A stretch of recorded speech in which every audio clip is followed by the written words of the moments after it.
Panorama group, जो सोचता है वो करता है। जब भी आतंकवाद की आग में कश्मीर सुलगता है, जब भी निर्दोषों की चीखें घाटियों में गूंजती हैं, तब तब भारत और पाकिस्तान के बीच तनातनी की लपटें तेज हो उठती हैं। अब हाल ही में पहलगाम में हुए आतंकी हमले ने एक बार फिर दोनों देशों के रिश्तों में जहर घोल दिया। पर यह कोई नई बात नहीं है। भारत और पाकिस्तान के बीच दुश्मनी का ये सिलसिला आज़ादी के समय से ही चला आ रहा है। इतिहास गवाह है कि जब जब पाकिस्तान ने भारत के खिलाफ नापाक हरकतें की, तब तब उसे करारी शिकस्त मिली। तो चलिए जानते हैं उन ऐतिहासिक जंगों के बारे में जब पाकिस्तान की हर चाल भारत ने धूल चटाकर नाकाम कर दी।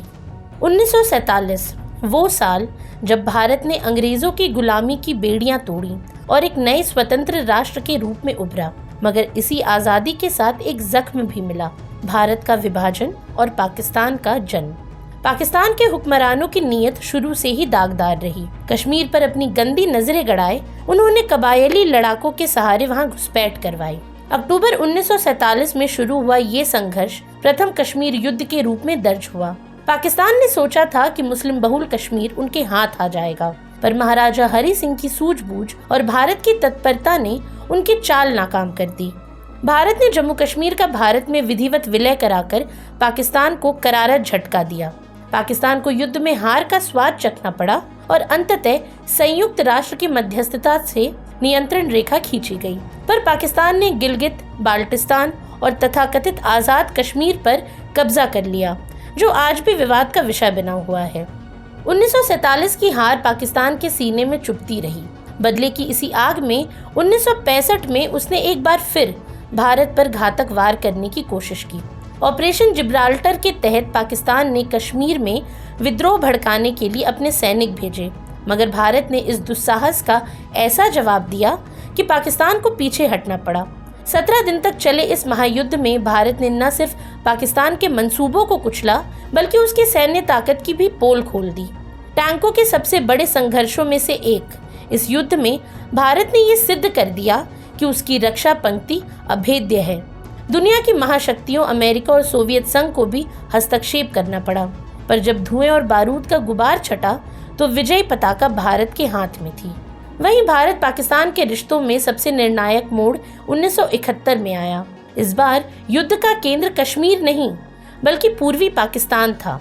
वहां के बांग्ला भाषी नागरिकों पर पाकिस्तानी सेना द्वारा किए जा रहे अमानवीय अत्याचारों से त्रस्त होकर लाखों शरणार्थी भारत में आ गए। जब मानवता कराह उठी तो भारत को हस्तक्षेप करना पड़ा।